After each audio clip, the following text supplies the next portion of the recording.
Okay, everybody, welcome back once again. You're listening to the Entrepreneurial Web. I'm your host, Jeremiah Fox, here with my guest, Professor Karl Pravec, owner of Silver Fox Brazilian Jiu-Jitsu. He has two locations in New Jersey. He is a Renzo Gracie black belt.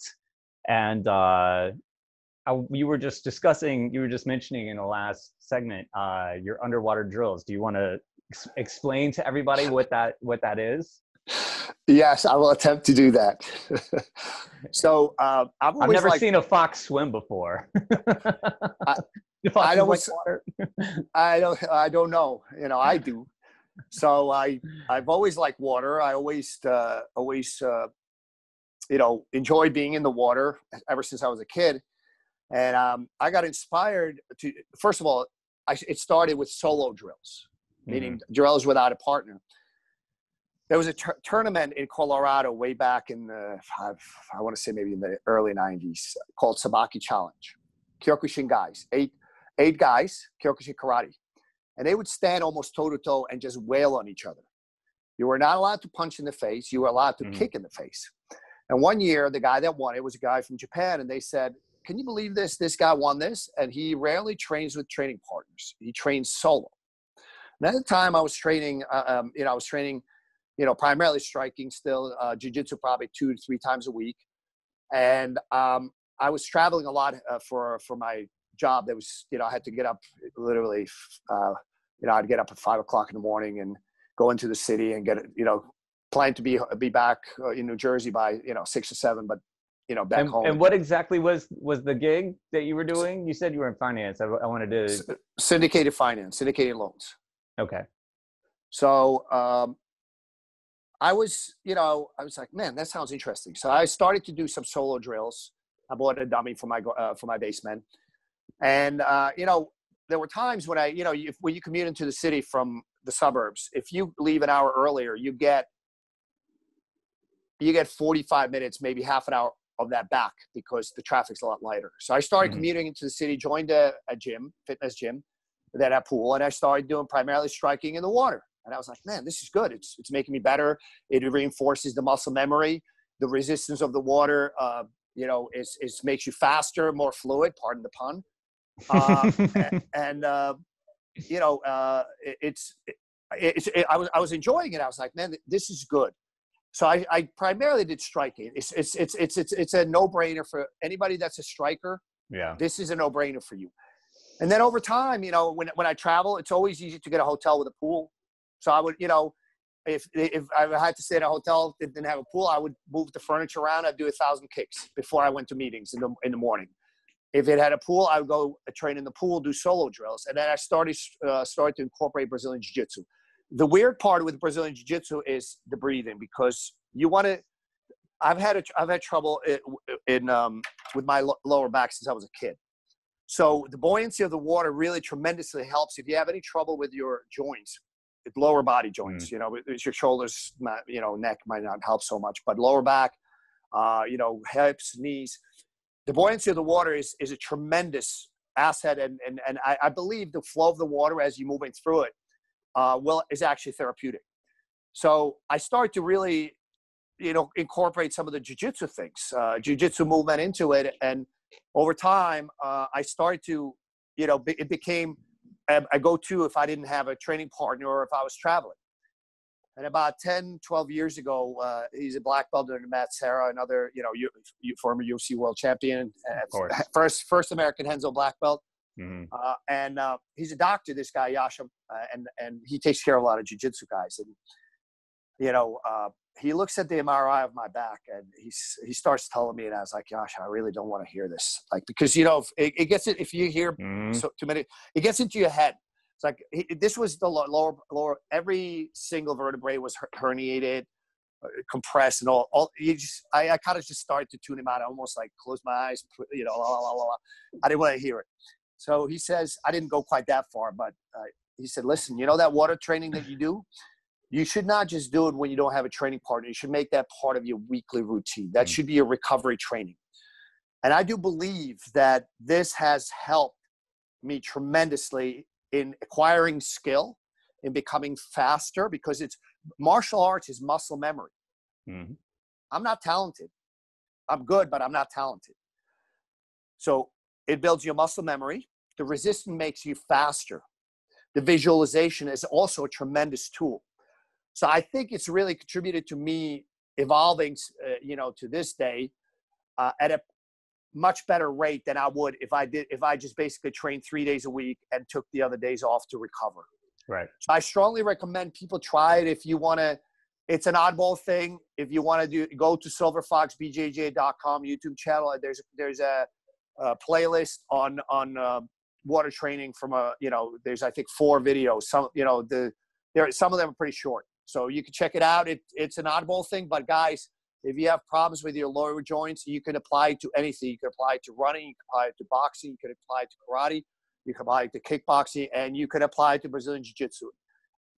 You have to breathe out before you go underwater. You have to engage gravity to some extent. So there's a buoyancy, that's what you want, but you want to, if you just take a deep breath, you're going to float like this. Yeah. So you have to engage buoyancy to some extent. So check it out.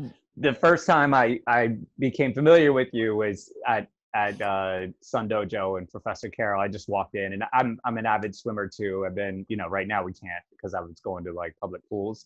But prior to that, swimming pretty regularly for about the past 7 or 8 years. And I believe he was a swimmer too when he was young. I think he was a competitive swimmer. So we talked about it a bit. And I come in one day and he's just at the counter and he goes, "Check this out." And it was you underwater. and because I know he knows that I love the oddball exercises. Like I do the traditional stuff too, but man, if there's we call it unorthodox. yeah. I mean, if it's like this is just awkward and most people are gonna scratch their head, I'm like, I'm gonna be the best at that. Like you guys can have your push-ups. I can do push-ups all day, but like I want to do that one. Like when he taught us to invert, I was like, I'm gonna just stay upside down and spend a lot of time that way. So, I saw that. And then honestly, because I'm a busy fellow too. I don't spend a lot of time, I don't watch a lot of YouTube videos these days, maybe a little bit more because school is closed, but I literally just trained, but I'm very active on social media. And I noticed you are as well. We'll talk about that a little later, but something funny happened just a few weeks ago where for Twitter, I just have the account for the radio show, and I'm constantly engaging with other radio show hosts. And one guy was just like, if you could pick 3 people that in this world that you would love to interview, that would probably never come on your show. And I'm into food and music and martial arts. So I picked David Chang from Mamafuku because I just love him. Okay. I picked the lead singer from Faith No More, Mike Patton, because I just fascinated by him. And I said Renzo, and Renzo he saw it and he retweeted it and like all this crazy stuff. And he was like, "I'll totally come on the show." And I was like, "Are you serious?" And then like a few minhere later, he retweeted something of yours. It was one of your antivirus things. And I was like, "That's the dude. That's the water dude." And then here we are. And it's funny because I clicked that link, and right away you were talking about pandemic response, and you were speaking as a business owner, which was the really fascinating thing to me. You were talking about your school, you were talking about your business, you were talking about your staff. And I watched today's show too. You were talking about it again today. Okay. And that really drew me towards you and sparked the interest for having you come on, because again, it is a show about entrepreneurship for sure. And the parallel. So one parallel you were just talking about, you had this physical thing you had to work around and you had to take an unorthodox route, but in the end, it has made you so much better. And we're having to do the same thing as business owners right now too, right? Yeah. I think, people have to understand, like, it sucks. Yeah, it sucks. I think a lot of small businesses are not going to survive. The ones that are not going to survive, probably they're undercapitalized or just did not,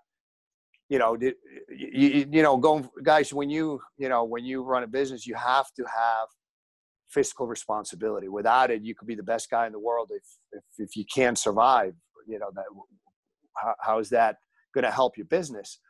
But I think it will take us a lot longer than people expect to get back to where I was before the pandemic.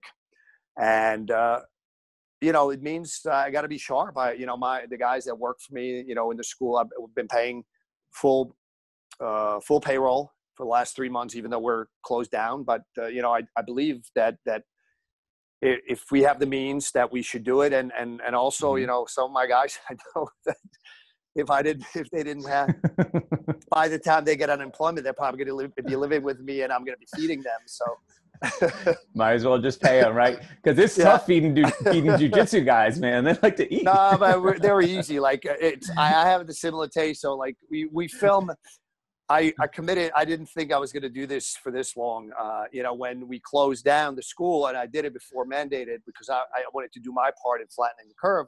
I basically said, guys, I had a kind of a global audience. We got guys from Australia, New Zealand, India, Israel, like literally Africa, Europe, with a lot of countries, Brazil, Venezuela, Costa Rica.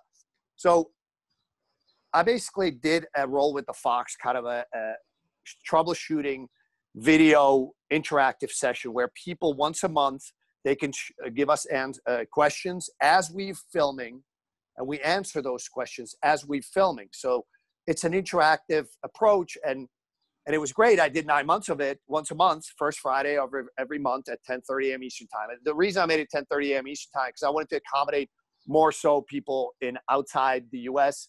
or Canada, trying to get a time frame that works for all of them. And it was, it got a lot of traction. And then when I closed my school, I said, you know what, I'll do this for everybody, for my students and for everybody. I'm going to do a daily, we call it antivirus edition, but we're filming daily. Yeah. So we just finished today, episode 89. 90. Was I it think 90? Oh, I'm like, what's your Enrique? Is that his name? Yeah. I'm like him. He's just saying the numbers. He starts saying season 3, and I have a hard enough tracking the numbers, but I believe today was 90. Okay. Yeah, today I think was 90. All right. So I thought I was going to have to do it for 2 months. Like I figured we get to episode 60. So now I'm taping, like a lot of the people that were tuning in, they're still watching. It's on YouTube. Again, Silver Fox BJJ channel, if you're interested. There's some funny stuff. We always try to convey 2 things to people.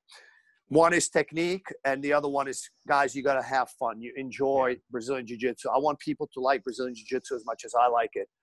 One time it was unintended. I accidentally put him out. So live. Episode 9, right? 19. 19. Yeah. My numbers are all up. All right, we're gonna take. I'm gonna bring it in. We're gonna take another quick break. We'll be back in just a few. Everybody, I'm gonna clear my head up. You're listening to the Entrepreneurial Web.